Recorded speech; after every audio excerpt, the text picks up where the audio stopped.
Welcome to Squirrel C Robots episode 42. Episode 42. Still with this? Yeah, just accept it, mate. Oh yeah, sure, I'll just accept that you're a completely incompetent programmer. Oi! Muy incompetente! Whatever. Apparently there was an election in the United States, and, usual shit show. Yeah, all heard about that. It was like, everyone didn't know what was going on, and they're counting votes, and they're all like, oh, America, and I really didn't keep up with it because it's like a human thing, So I was just like, whatever. Whatever. Nation divided, nation together. It's all the same shit. People are pricks. I voted for Mr. Bean for president and wrote in Mr. Bill as vice president. So now it's Mr. President, Mr. Bean, and Mr. Vice President, Mr. Bill. Mr. Bean isn't president just because you wrote him in. You don't know! Illuminati! That would be kind of funny, though. Mr. Rowan Atkinson's being all like... that thing you do? I would totally vote for him, I really would. Yeah, it would actually be kind of funny, but, whatever. Who cares? Since we don't dwell on politics, because, humans, I like to gravitate towards the good things humans can actually accomplish, which is usually has to do with the arts like movies, music, games, and so forth. So, let's talk about something that doesn't suck. Danny Elfman! Oi, Oingo Boingo guy, right? Nightmare Before Christmas composer, all that. This is Halloween. He didn't die, did he? No, he didn't. He released a new song called Happy, and in usual Danny Elfman form, it's fairly twisted. So, I'm actually looking forward to more Danny Elfman music. Get to work! We should get him to compose the theme to that new series we're working on. Well, I don't know. How much does it cost to hire Danny Elfman for music? I'm gonna say $76, but I think there's a discount if you're Tim Burton or if you work in a circus. And I think it's a bit more than that. Josie! What? Josie! What? How much does Danny Elfman charge for a film score? According to the internet, Danny Elfman scores are factored into a film's budget and can range anywhere from $1 to $2 million.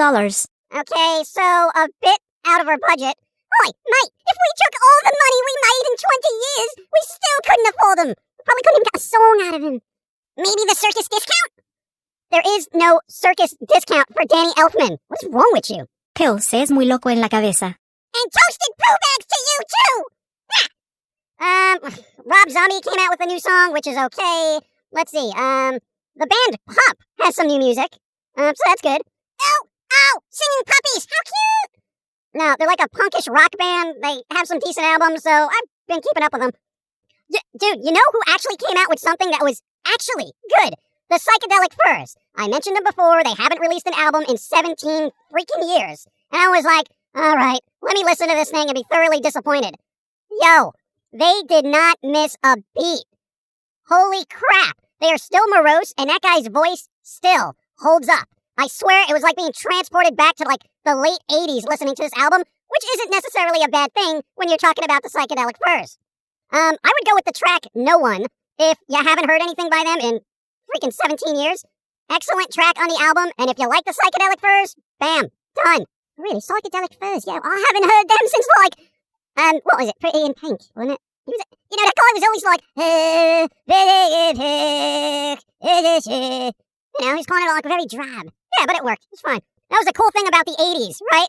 You could have a voice that was just so weird and unique like his, and say, the guy from P-52's, Talking Heads, you could have those unique voices, and nobody would process the character out of it with fucking auto-tune and everything else. Can you imagine if, Talking Heads came out now, how much auto-tune and filtering they would put on that guy's voice?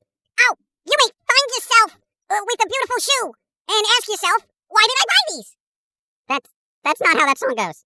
It does in my head. Shut up!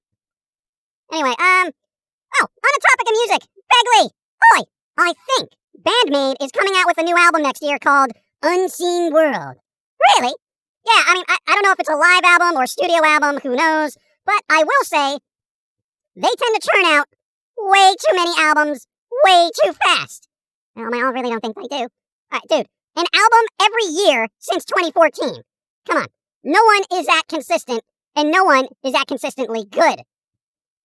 Well, alright, admittedly the last album was not, super excellent, but, at least I don't have to wait, 3 years, Yeah, but by comparison, forgetting about the live albums, Baby Metal came out with 4 albums in 10 years? Actually, there was 3. There was a self-titled, Metal Resistance, and Metal Galaxy. Why would they put the word metal in their album title when they are called Baby Metal? That is a good point. That's like Megadeth calling an album Mega Metal or something. I mean, it's kind of redundant. Why? Tread carefully, my squirrel friend, for you have booked a big lesbian nerve. Oh, yeah, that's right. Some weebs get overly sensitive when you mildly criticize stuff they like. I just don't want to hear anyone knocking anything I like ever! You know? I mean, isn't the world bad enough without having others crap all over the things you like? Dude, it's the internet. No matter what you like, someone will criticize it, okay? Just accept it, weigh its validity, and just process it accordingly. If you have the confidence in yourself and the things you like, what does it matter if other people dislike it? Yeah, but internet night, it's not all about logically processing emotions and all that. Oh, so the rest of society shouldn't have an intellectual conversation because someone might get mad or offended? Fuck that. Even I find the emotional instability of the current human condition to be dangerously scary. De miedo. What she said! Anyway, too many albums per bandmate. Pull back a bit, take some time off, reinvigorate those creative juices, and tell your producer to let your instruments breathe, okay? They all don't need to be at the same audible level. Across the board, you're bricking your sound. If you don't know what that means, look it up. I would like to formally invite Bandmade to a beach somewhere where they can relax and have drinks and play on the beach. We don't have the budget for that, dude. Maybe we can send them a bucket of sand from a nice beach in Florida, and then a cup of water from the ocean. And then they can set up their own beach and then send Begley pictures of themselves playing on their homemade beachy sand of goodness. A thought, maybe. Oh, I think that'll work. You want to send a bucket of sand and a cup of seawater to the Bandmade so that they can frolic on a homemade beach and send pictures just for you. So it wouldn't work. No, it wouldn't. You'd probably get reported. And don't you have enough waifus in your life anyway? I mean, you're already obsessed with Su-Metal, right? Now you have a group of musical maids. I mean, is there any other additions to the harem of Begley I should know about? Let me dream, mate, alright? Speaking of anime, I came up with my very own manga idea. It's called So My Magic Wand is a Tentacle Creature. It's about a young girl who inherits an odd-looking, magical wand from a mysterious distant relative. At first, she just thinks of it as a strange heirloom. She merely hangs on a wall, but during a lunar eclipse the wand comes alive as a strange magical tentacle creature whose supernatural power comes from mingling with its new owner. Ew. Oi. So my magic wand is a tentacle creature.